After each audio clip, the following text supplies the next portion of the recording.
こんにちは、G リプトです。本日も仮想通貨、ブロックチェーン界隈のグッドファンダからバッドファンダー、チャートなどをまとめて見ていきたいと思います。このチャンネルの動画はコインポスターの提供でお送りしております。コインポスターが主催するアジア最大級のブロックチェーン Web3 カンファレンス WebX が今年も日本で開催されます。開催日は8月28日から29日、東京のザ・プリンスパークタワー東京で開催されます。今年は去年以上の規模で超ビッグゲストも来るとのことなので Web3 ブロックチェーンに興味ある方は間違いなく楽しめると思います。で、なんとなく雰囲気知りたいという方は去年の WebX 動画も期間限定で開放してますので、そちらもぜひ見てみてください。で、またこの WebX のチケットに関しては、先月までこのチャンネルからの購入で 20% オフというキャンペーンを行っていたんですけども、おかげさまで好評いただいたとのことで、今月も継続となりました。概要欄のリンクから飛んでいただくと 20% オフで購入できるようになってますんで、少しでも興味持った方いらっしゃいましたらぜひリンクから飛んでみてください。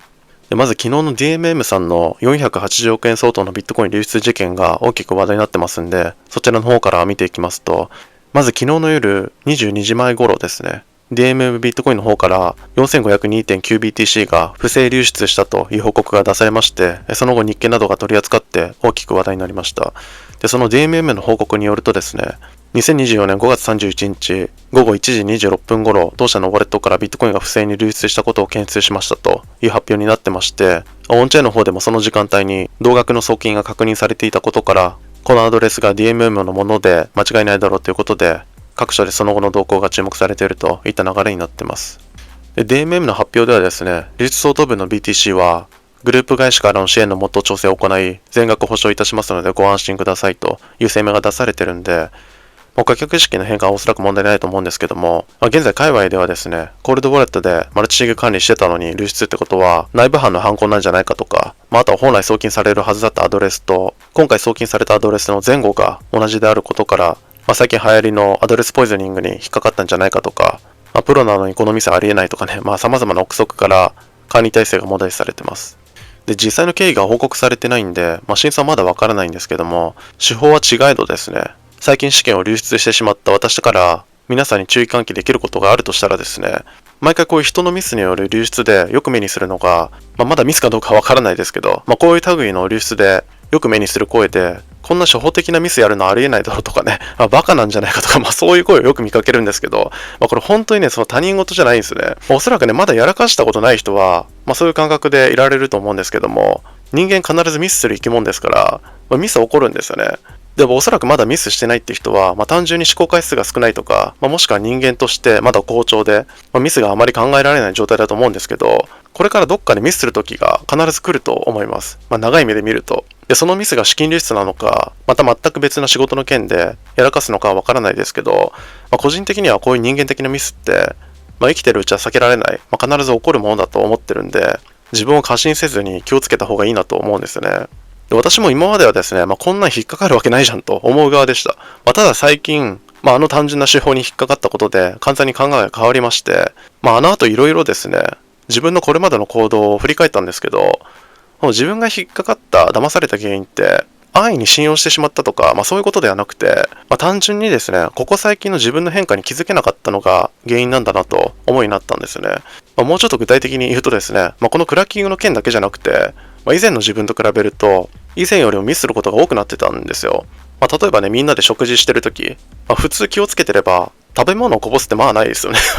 一人で食べてるときなら、そんなに気にかけないで、こぼすとかありますけど、みんないるときにね、その作法とか気をつけてるときに、こぼすってことほぼないじゃないですか。でも思い返すとですね、最近以前と比べると、そういうのが多くなったなと気づいたんですよ。俺こんなに食べ物こぼしたっけって思うくらい。あとは結構強めの炭酸飲むときに、昔はそれ飲んだからといって体がどうにかなるってことはなかったんですけど、前にですね、これもみんながいるところでコーラ飲んだ時に変なところに入って口から全部コーラが出たんですよね。で、昔同じ状況になってたとしても、みんないますから、むせたとしても、間違っても口から全部出るなんてことはなかったと思うんですよ。でもついこの前じゃないですけど、そういうことがあったんですよね。あとはカップ麺とご飯を用意してて、普通ならカップ麺にお湯注がないといけないのに、なんか別なこと考えてたのか、ご飯に追いかけちゃったりとか、あとはね、柱と柱の間通るときに、大体自分のフォルムって理解してるんで、そこをまっすぐ通れるか通れないかくらいわかるじゃないですか。でもこの前、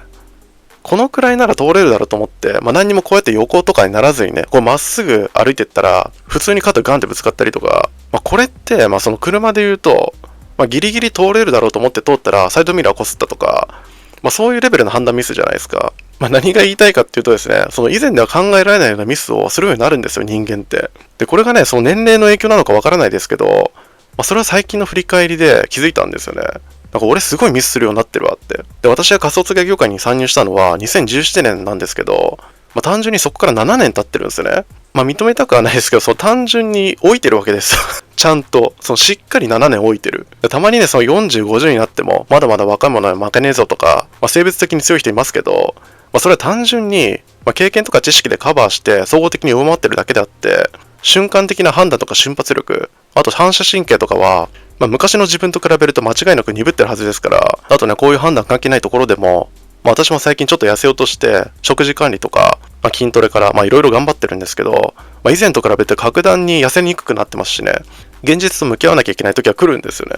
ちょっと話脱線しちゃってまとまってないですけど、だから今回みたいなことがあって、自分で今までの行動を振り返ってですね、以前と違うから気をつけようということで、その後対応すれば、またミスは少なくなるでしょうけど、ちょうどこの転換期、以前ミスしなかったであろう自分と、ミスするようになった自分、そこの移行期に気づかずに、今まで通りの感覚でやってしまうと、おそらくどんな優秀な人間でもですね、ミスは起こると思うんですよね。今回管理してた DMM さんの方が、あれから7年年を置いてちょうど転換期だったとか、その新しい人がやってたとか、そういうのはわからないですけど、私としてはね、全然他人事に思えなくて、その人間挟んでる時点で全然あるよなと思っちゃったんですよね。なので、こういう事案見てね、俺大丈夫だからとか、思う方もいるかもしれないですけど、今は大丈夫かもしれないですけど、いつかそういう時来ますから気をつけてくださいと言ってね、避けられることではないと思うんですけど、こういうのをね、教訓にした方がいいなと思いましたね。結局人間ってそのミスをしてしまう生き物なんで、やっぱり大事なのはそこからどう立て直すか、そのリカバリー能力が大事なのかなと思います。私もあんまり立ち直ってないんで、偉そうなこと言えないですけど、このコインチェックの時もそうですけどね、事業者の当然の条件とはいえ、この DMM の全額保証の対応は普通にすごいなと思いましたね。他のコメントとかを見ても、当然という意見よりかはですね、保証できるのがすごいといったような表現が多いような気がします。あと、界隈ではね、その DMM が3億ドル近い規模でビットコインを買えますから、市場に影響があるんじゃないかと言われてますけども、3億ドルって、現在の市場規模で考えるとですね、格好を左右するほどの規模ではないんで、そこまで影響しないんじゃないかなと思いますんで、そこも楽観的にならない方がいいのかなと思います。米国のスポットビットコイン ETF もですね、以前までは毎日数億ドル規模で流入ありましたし、その1日分だと思えば、それに過度な期待をするのは厳しいのかなと思いますんで、通常通りの市場の見方でいいのかなと個人的には思いますね。とにかくですね、今現在あまりミスしてない人もミスしてしまう可能性十分あると思いますんで、他人事だと思わずにですね、ミスした人を責めずに、次は我が身だと思って取り組んでもらえたらいいのかなと思いました。あと市場全体に影響ありそうなところでは、バイデン大統領が SEC の会計ルールを廃止する法案 SAB121 を拒否したことが話題になっています。この SEC の会計ルールは、銀行などが仮想通貨を保有する場合ですね、貸借対照表に負債として記載しなければならないルールとされてまして、これは仮想通貨が普及しない要因の一つとされてました。ただここ最近この SEC の会計ルールを廃止するSAB121 というのが提案されまして、仮想通貨開発も盛り上がってたんですけども、バイデン大統領は以前からですね、この SAB121 が大統領の決定のところまで上ってきたとしても拒否をすると、事前に声明を出してました。それは今回実際に行動に移されたという話ですね。バイデンはですね、私の政権は消費者と投資家を危険にさらす措置は支持しませんと書簡の中で主張しています。で、このバイデンの拒否権発動の数時間前にですね、銀行団体などがバイデンに拒否権を発動しないよう書簡を送っていたようなんですけども、検討虚しく拒否に至ってます。先日までトランプの仮想通貨推しで盛り上がってましたけども、そのトランプは先日ですね、口止め裁判で有罪判決となってまして、バイデンの姿勢も未だ変わらずとなってます。あとそのトランプが大統領選前に刑務所に入るかどうかというね、家計市場も盛り上がっているようで、ポリマーケットでは現在 17% がトランプは大統領選前に刑務所に入ると予想しています。バイデン vs トランプ以前の話になってますけど、これもどうなるんでしょうかね。で、米国の方でもですね、こういう政治的な賭けをしているポリマーケットを規制するという動きも先日出てましたけども、そんなの関係なしに未だに賭けが行われています。一部ではですね、この候補者の仮想通貨との向き合い方が大統領選に大きく影響していると言われてますけども、今後この米大統領選と仮想通貨業界がどう動いていくのかも注目となっています。あとここからいつも通り海外の状況を見ていきますと、昨日の米国のスポットビットコイン ETF のフローが更新されてまして、結果としては全体でプラス 0.48 億ドルの重流入を記録しています。内訳としてはグレースケールの GBTC がマイナス 1.2 億ドルに対して、ブラックロックの IBIT がプラス 1.69 億ドル、フィデリティ、バンエクなど、ビビたる流出はありますが、他はゼロとなっています。ブラックロックの流入に助けられた形となってまして、全体では14日連続の純流入を記録しています。ただ先週と比べるとだいぶしぼんでるんで、来週からプラスを維持できるのか注目となっています。一方、香港の ETF はビットコイン、イーサリアムともにまたゼロとなっています。こちらは相変わらず閑散とした状況となっています。ビットコインの価格は現在67,700ドルあたりを推移しております。昨日発表された注目指標の方では、米 PC が前年比予想の 2.7% に対して結果も 2.7% と、コアも予想の 2.8% に対して結果は 2.8% と、予想通りの結果となったんですが、米個人所得、個人支出の方では、所得が予想の 0.4% に対して結果は 0.3%、支出が予想の 0.3% に対して結果は 0.2% と、どちらも予想前回を下回る結果となってまして、消費が落ち込んでいることからドル安の展開となっています。またシカゴ購買部景気指数も予想の 40.0 に対して結果は 35.4 と、こちらも前回の 37.9 からも下回る結果となってまして、こちらもドル安要因となっています。米国債金利が 4.50 と再び下がってまして、ナスダックが 18,530、S&P500 が 5,290、ダウ平均が 38,630、金ゴールドが 2,326 ドル、日経平均が 38,400 円、ドル円が 157.2 円となっております。個別株の方ではテザーがマイニング企業のビットディールの株式を1億ドル分購入したのが話題になっています。この影響からかビットディールの株価は急騰してまして、仮想通貨関連株が軒並み厳しい中ですね、終値でもプラス 5% となっています。ビットコインの先物の方では大江が全体でプラス 0.6%、額としては337億ドル相当、比率としては全体ではロングが 65.4%、バイナンス目はロングが 68.1% と、ETF フローが全体でマイナスの行った中ですね、最後のブラックロックの公開で一発逆転のプラスになった直後なんで、その影響か全体で一時的に上売りになっています。今後の指標としては6月3日に米 PMI、ISM 製造業景気指数、6月4日に米上率求人件数、米耐久財受注、6月5日に米 ADP 雇用者数、ISM 非製造業景気指数などが控えております。市場全体で見ると米金利が下がって指数も上向きになっているところもありますが、仮想通貨市場単体で見ると、スポットビットコイン ETF の流入がしぼむにつれてですね、だんだんと弱くなっている展開なのかなと思います。また昨日のトランプの有罪の件と、先ほどのバイデンの拒否権発動の件、またチャートの形状からもですね、下優勢の見解が多い状況なのかなと思います。チャートだけ見たら時間足、週足、月足ともに上髭が目立つ右肩下がりの展開になってまして、調整ムードとなっています。月足では6万ドルあたりまで余裕があるように見えますが、ここまで下がるファンダがあるのかと言われるとですね、疑問が残ります。短期では下は6万6000の攻防で耐えられるかどうか、上は6万8000を抜けて、再度7万ドルの攻防に迎えるかどうかが焦点になると思います。今後の市場のどこに引き続き注目ですね。あとはイーサーですね。先日のブラックロックと昨日のグレースケールの S3 フォーム提出に続いて、今回はフランクリン・テンプルトン、バーンエック、インベスコ・ギャラクシーが修正した S1 フォームを提出しています。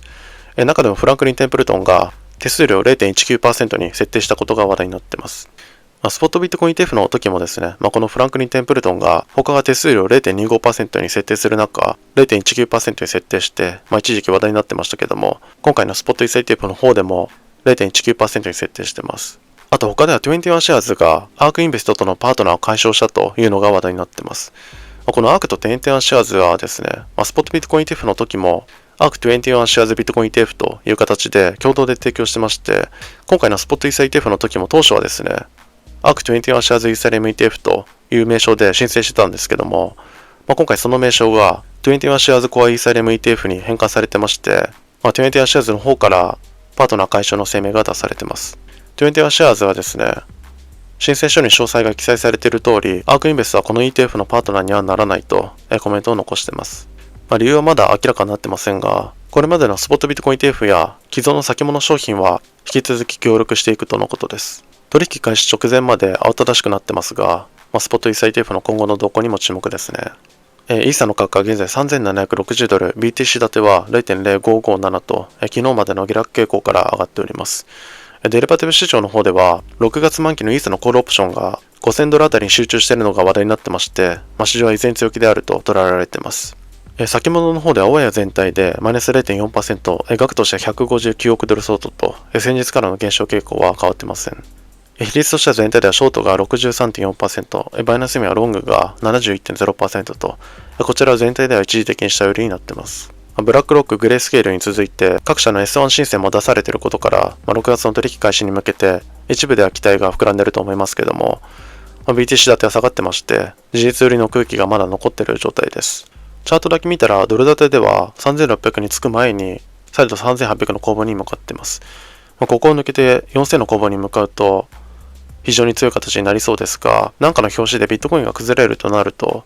明日は3600抜けてですね、3400あたりまで余裕があるように見えます。スポットイーサ ETF がいつ取引開始されるのか注目ですね。あとはアルト関連になります。ユニスワップがステーカー報酬の提案の投票を延期すると発表しています。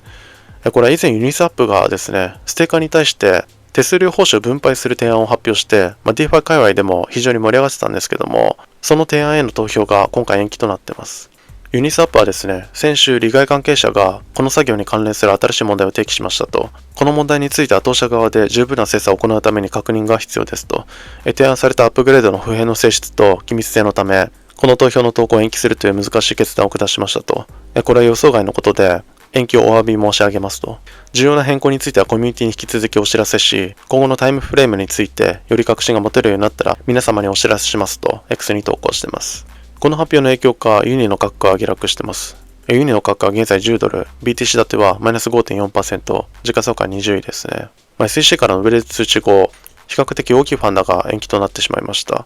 またさらに厳しい展開となってますが、ここからまた反転できるのか注目ですね。あとは EOS の総供給量を21億枚に制限する提案が承認されています。当初は上限100億枚の設定だったんですが、それを21億枚に制限しています。